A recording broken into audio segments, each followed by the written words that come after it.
Malion jamana kono ani jamana kokan ni wati na an b'a fɔ alisamɛ foliya a ka dɔn k'a fɔ an bɛ bi tɛnɛndonya na n'o ye utikalo tile 10 ani 7 san 2026 an bɛ hukumu jumɛn de kɔnɔna na an bɛ hakili jigin kɛ aw yɛrɛ b'a dɔn k'a fɔ kɔsani na an ka maliyɛn baden sifinnakaw minnu bɔra Irisi la bɛɛ bɛ Mali ni Irisi la ka bolodi ɲɔgɔn ma donc ni waati na kɛlɛ ta fanfɛla fo ka se sɔrɔ ma fo ka se a n'a ɲɔgɔnna caman ma o sabu la an ka sifinnakaw dɔw bɔra Irisi la o dɔw bɛ tali kɛ Abilaye Sango funankɛni do funankɛni mun kunkolo b'a a kan da la bɛɛ b'a kalama k'a fɔ a ka fasojo kanu o fanga ka bɔ a bɛ tɔn mun ɲɛmaya la o tɔn in tɔgɔ ye collectif des jeunes engagés pour la défense de la souveraineté o ye jɛrɛjɛkulu ye min ɲɛsinnen do waasa an ka yɛlɛma hɔrɔnya n'an ka kelenya o bɛ se ka sabati cogo min na a ma d'aw ma bɛɛ b'a kalama k'a fɔ bɔlɔlɔsira kan sisan nɔ kɛlɛ fanba fana o ye o ye donc u ye ayiwa fɛn bɛ tali kɛlɛ volontaire média donc maintenant k'o fana sigi a y'o ɲɛmaya donc a nalen ka bɔ Russie la donc fɛn bɛ tali kɛ a nana ka komasegi kɛ a sifinnaka ɲɔgɔn ye a bɛ ka kɛ yɔrɔ jumɛn Carrefour des jeunes na ayiwa fɛn bɛ tali kɛ Madikama Jawara n'ale Carrefour des jeunes ɲɛmaaba ye ale kɔni ko in ma fɔ ale kɔ fo ka se maliyɛnw ka lasigiden mun fana bɛ Irisi la ayiwa sifinw tɔgɔ la o fana ayiwa ale katika ye ale fana nana kɛnɛ kan o ni Irisiw fana ka représentant olu fana bɛ kɛnɛ kan donc an tɛ nin ko bila daga girinda la an ka taa ayiwa waasa aw ka se ka faamuyali sɔrɔ nin ko in na a ye n suit.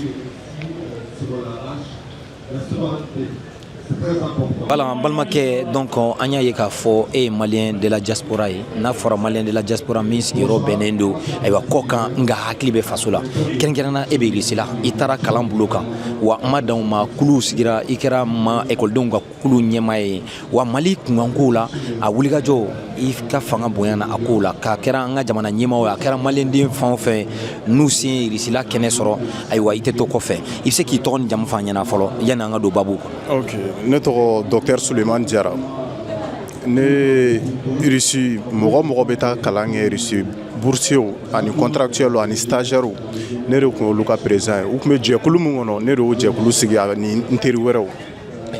Bi i bɛ kɛnɛ mun kan o bɛ tali kɛ an ka funankɛni minnu welela kɔsani na Irisi la n'o bɛ tali kɛ a dɔw bɛ tali kɛ Abilaye Sango donc kɔmasegin kelen voilà seginni kɛra waati min na ayiwa an ɲɛ b'a la o ye wulikajɔ sabati ka na ɲɛfɔli kɛ a ɲɔgɔn sifinnakaw yala i bɛ mun sɔrɔ k'a fɔ an ɲɛna. Bon ne bɛ se ka mun fɔ nin ko la nin ye hakilina minnu kan ka encourager parce que an ye jeunes de ye bi ni Ala nana ni garisigɛ ye an dɔw ma an ka bɔ ka taa kɔ kan ka taa fɛn dɔw lajɛ ou bien ka taa fɛn dɔw kalan minnu ma se ka chance sɔrɔ ka taa kɔfɛ c'est important an ka n'an seginna an ka ɲɛfɔli kɛ olu ye pour que o fana bɛ se ka hakilina sɔrɔ fɛn caman na parce que mɔgɔ i kɛra cogo cogo i tɛ se ka fɛn caman dɔn surtout an ni Irisiw cɛla bɛ cogo min na mɔgɔ bɛ yen k'i bɛ bɔ yan ka taa Irisi la n'i seginna i taara kun mun na i ye hakilina minnu sɔrɔ ani i yɛrɛ bɛ fɛ an ka jamana ka hakilina kura minnu ta pour que jamana in bɛ taa ɲɛ parce que o y'an bɛɛ hakilina ye ne bolo mɔgɔ bɛ na k'a fɔ k'i bɛ ɲɛfɔli kɛ mɔgɔw ye o kan o ye hakilina an kan ka minnu encourager. Madikama Jawara i ni ɲankuma. Ba yɛrɛ tilenna. Yɛrɛ dɔrɔn ɲɛma kɔrɔ baasi t'i la. Ni Ala tana alhamdulillah. An ɲɛ b'a la k'a fɔ sifinw welela dɔw welela kɔsani na ka taa Irisi la a bɛ kɛ kuma caman ka taa ɲɛfɔli kɛ hakili falenfalenw an ka jamana bɛ se k'a yɛrɛ sɔrɔ cogo min na a dɔw bɛ tali kɛ Abilaye Sango donc ale seginnen aw k'a bɛ komasegin kɛ a ɲɔgɔn sifinnakaw o bɛ ka kɛ ayiwa fɛn bɛ tali kɛ o dagayɔrɔ dɔ la n'o ye Carrefour des jeunes yala i bɛ mun sɔrɔ k'a fɔ an ɲɛna. Alors kuma ɲɛbila kuma la fɔlɔ n bɛ fɛ ka aw fo aw ye aw senbɔ kɔnɔkɔrɔ ka na ni événement couverture kɛ an bɛ Carrefour des jeunes de kɔnɔ ne ye a ɲɛmaa ye Carrefour des jeunes ye sifinnakaw ka tɔgɔ la espace de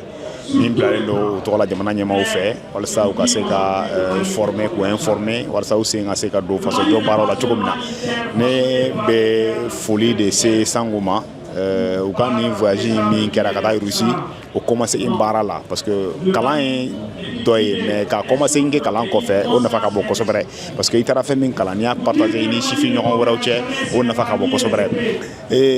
nin b'a yira ne la k'a fɔ ko sifin caman ka fara Sango kan u ye u jɔyɔrɔ faamu parce que président o de fɔ ko ale ye jeune ye en même titre que les jeunes n'ale échouera jeune bɛɛ échouera bɛɛ n'i ka kɛlɛ cogoya de don bɛɛ bɛ baara min boloda i yɛrɛ ye bɛɛ de b'o dɔn Sango bɛ communication domaine de kɔnɔna na président y'a préciser ko baara min bɛ sen na kɛlɛ min bɛ sen na jamana bɛ gun min kan que la guerre, elle n'est pas que militaire, la guerre, elle est aussi informationnelle. Komugu ni marifa dɔrɔn tɛ mais da b'a la kunnafoni sira da b'a la donc ni o sifu ye hakilina sɔrɔ ka t'u yɛrɛ former o kan k'a dɔn kunnafoni kan ka tɛmɛ sira jumɛn fɛ kunnafoni suguya jumɛn kan ka kɛ olu kan bɛ se k'u jɔyɔrɔ fa cogo di jamana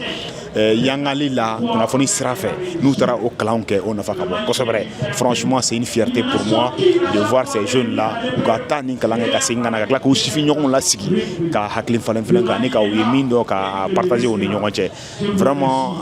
ne b'u fo yen y'u ka espace de comme n y'a fɔ cogo min na an b'u ka bila la kuma bɛɛ et puis chief fila tɛ anw na ne ye directeur de secrétaire attaché service central n'o ye directeur national ye min ye sifinnakaw ka ministre so ka service central dɔ ye donc sous le leadership du ministre de la jeunesse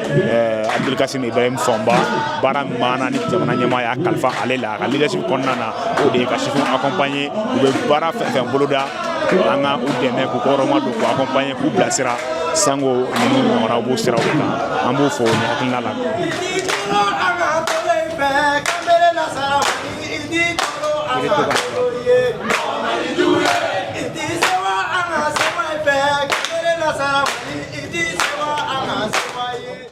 Tena se ka bɛɛ ta tɔgɔ ma foli kɛrɛnkɛrɛnnen an b'o ta k'o ɲɛsin aw ma n b'a ɲini aw fɛ ka tɛgɛrɛ fɔ aw yɛrɛw kun. Bamananw ka kuma don ko maa tɛ fo i yɛrɛ ci la nka kɛ ko ɲuman i bɛ fo la kosɛbɛ. A ye wulikajɔ min sabati ka na nin kɛnɛ kan kɛnɛ min an kɛlen kɔ ka garijɛgɛ sɔrɔ ka taa Russie jamana kan ka daminɛ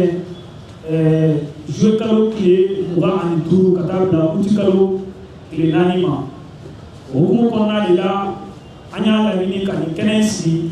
walasa ka se ka dayɛlɛli kɛ aw ye. An sera ka wulikajɔ min sɔrɔ an sera ka garijɛgɛ min sɔrɔ ka taa Moscou an ka se ka na o kumaɲɔgɔnyaw kɛ ka tila ka kuma di aw ma aw ka se ka ɲininkaliw kɛ ka ɲɛsin agence de presse africaine initiative maaw ma olu minnu bɛ nin baara ninnu waleya bi kunnafoni na sira fɛ ani ka garijɛgɛ di Mali sifinnakaw ma olu ka se ka da Russie jamana kan. Ni ala y'i sɔn garijɛgɛ la i jija i kana da i kelen ma a partager ni sifinnaka ɲɔgɔnw ni ɲɔgɔn cɛ. N bɛ se k'a fɔ kɛnɛ in sigi kunba ye o n'a ɲɔgɔnna ye. Ka directeur de Carrefour des jeunes fo kosɛbɛ. Parce que don min na an ye ŋaniya sɔrɔ k'an bɛna nin kɛnɛ in sigi a ko an ma ko yan ye aw ta ye. Vraiment n b'a ɲini aw fɛ a ka tɛgɛrɛ fɔ Carrefour des jeunes fo. Ka tila tuguni k'aw ladɔnniya k'a fɔ don fɔlɔ min na an ye garijɛgɛ sɔrɔ an ye message sɔrɔ ka bɔ agence de presse maaw yɔrɔ. Ne kɔni ye n yɛrɛ ɲininka n ko nin message bɔra yɔrɔ jumɛn. Ala y'a kɛ n ka page bɛɛ lajɛlen na n mana baara o baara kɛ n b'a bila bɔlɔlɔ sanfɛ walasa ka maa wɛrɛw su k'u bila o baara ɲɔgɔnna la olu fana ka se k'u cɛsiri u ka sigida la an'u ka jamana ye. O hukumu kɔnɔna de la an sera ka volontaire média sigi sen kan. Volontaire média sigilen sen kan bi ala barika la fɛn o fɛn bɛ kɛ sababu ye ka ba don sifinnakaw ka baarako la an b'an cɛsiri o la. Fɛn o fɛn fana ye ka ba don sifinnakaw man'u cɛsiri ka dɔɔni kɛ a k'a yira sifinnaka ɲɔgɔnw na walasa tɔw fana ka se ka ɲɛbɔ a fɛ k'a ɲɔgɔnna kɛ u ka sigida la. Donc an ka o bɔlɔlɔsira in sen fɛ an ka email b'o la n'an ka téléphone numéro fana bɛ o bɔlɔlɔsira in fɛ. Donc don dɔ la dɔrɔn an bɛnna n'u ka message WhatsApp ye u y'a ci an ma k'a yira an na k'a fɔ an ka baara taabolo diyara u ye kosɛbɛ a ka d'u ye ka dayɛlɛli k'an ye an ka se ka taa Russie jamana fana visiter. Parce que visite hukumu kɔnɔ an y'a ye k'a fɔ jamana o jamana n'i ye partenaire sɔrɔ i n'a fɔ Russie i kan ka ala fo ka waleɲuman dɔn.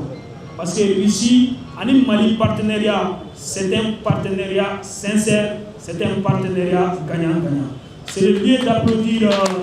le président de la Fédération de Russie, Vladimir Poutine.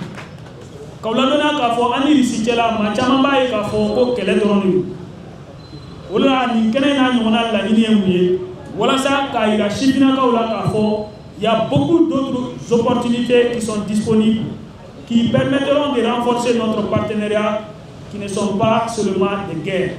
La guerre est là, la Russie est en train de nous aider dans la guerre. Mais fɛn wɛrɛ fana bɛ yen n'o ye opportunité ɲumanw ye n'o ye bourse d'études ye n'o o n'a ɲɔgɔnna caman éducation ye o n'a ɲɔgɔnna caman minnu bɛ yen an ka se ka kunnafoniw di ɲɔgɔn ma ani risikaw an ka se ka sigi kɛnɛ kelen kan ka baro ɲɔgɔnyaw kɛ ni ɲɔgɔn ye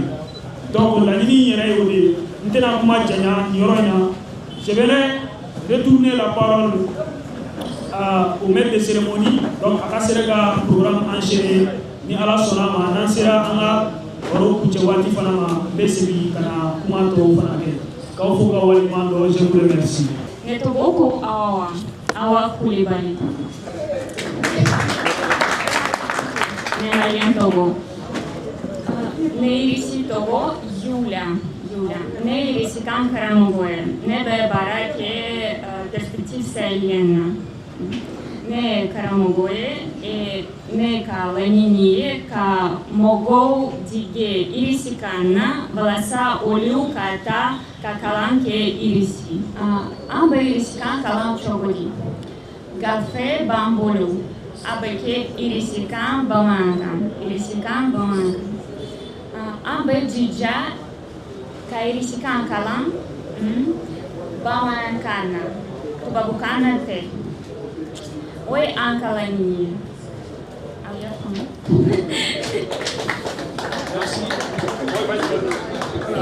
N bɛ miiri ko irisi kan nafa ka bon. Ni kalanden bɛ irisi kan kalan yan olu bɛ se ka taa ka kalan kɛ irisi la ka licence sɔrɔ ka master sɔrɔ yen. An ka laɲini ye ka irisi kan lase maliyɛn bɛɛ ma. Ni mɔgɔ dɔw b'a fɛ ka irisi kan kalan an b'aw kɔnɔ ka na an fɛ. Merci beaucoup pour cette invitation. Ça compte énormément pour nous. Le directeur a dit beaucoup de choses importantes aujourd'hui concernant la solidarité et l'importance de travailler et de ne pas avoir peur des obstacles. Il y aura beaucoup d'obstacles dans cette lutte, ça on le sait, mais aujourd'hui, avec la jeunesse malienne, on vous souhaite beaucoup de courage et on vous souhaite de travailler ensemble dans la seule lutte, la lutte informatique, qui est aussi importante que la lutte de guerre qui se passe maintenant sur le champ. Je veux remercier le jeune leader Abdoulaye Sango parce que avec beaucoup d'honneur, avec beaucoup de bravoure, que les jeunes peuvent beaucoup faire pour leur pays et changer beaucoup de choses. Et donc le mot essentiel, la phrase essentielle que je peux dire, il faut travailler tous ensemble, avec des partenaires, avec des bons partenaires, avec des partenaires fiables. Et il faut se faire confiance et travailler. Merci beaucoup. Messager wa messager. Jamana bine la wiliwa. Ede farafina Poutine. Afogo pereza. Aha messager wa messager. Jamana bine la wiliwa. Ede farafina Poutine. Ejinye maubenye jomila Afirika mbebe kelaje Amalide umbe jigibika Wamalide umbe nye jomela Asimi. Merci, on est ensemble. Inde Abdoulaye Sango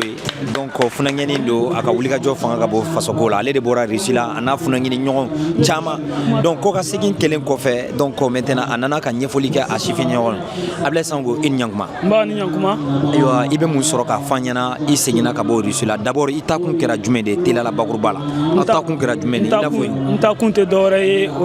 n sugandira de walasa ka se ka taa Russie lajɛ ka se ka kalan caman sɔrɔ Russie kunkanko kan ani bi Russie fana bɛ jate jɛkulubaw fɛ minnu ye jamanabaw fɛ minnu tagaɲɛlen don kosɛbɛ donc nin bɛ kɛ sababu ye an bɛ se ka fɛn caman sɔrɔ ka dɔ fara an ka cɛsiri kan ka dɔ fara an ka wulikajɔ kan partenariat mun b'an ni ɲɔgɔn cɛ an bɛ se ka o fana lase sifinnakaw ma cogo min na. Ouais, an ɲɛ b'a la k'a fɔ i seginnen kɔfɛ ayiwa i nana ka na kɛnɛ dɔ sigi a kɛnɛ in kun ye jumɛn? Kɛnɛ in kun tɛ dɔwɛrɛ ye an kɛlen kɔ ka taa Russie jamana kan donc an ye fɛn minnu sɔrɔ an bɛna o jɛnsɛn an ni an sifinnaka ɲɔgɔnw ni ɲɔgɔn cɛ. Ok, nin kɔfɛ baaraw ye jumɛn an ye irisiw ye kɛnɛ fana kan fɛn caman fɔra kɛrɛnkɛrɛnnena i sera ka mun de fɔ et puis nin kɔfɛ aw bɛna aw ɲɛsin jumɛn na nin kɔfɛ an bɛna se ka a lajɛ kunnafoni fɛn o fɛn bɛ kɛ sababu ye ka sifinnakaw nafa Mali ni Russie partenariat kan an bɛ se ka u jɛnsɛn u ye cogo min na u bɛ se ka bɔ o kalama u bɛ se ka o saisi cogo min na u bɛ se ka faamu an cɛla fana ye min ye ka se a dan na. kuma cɛkuncɛ kuma kuncɛ n bɛ kunnafonidilaw fo kosɛbɛ ani maa o maa nana kɛnɛ kan ka bɛɛ lajɛlen fo ka bɛɛ waleɲuman dɔn Mali ni Russie an ka partenariat c'est un partenariat sincère c'est un partenariat gagnant-gagnant.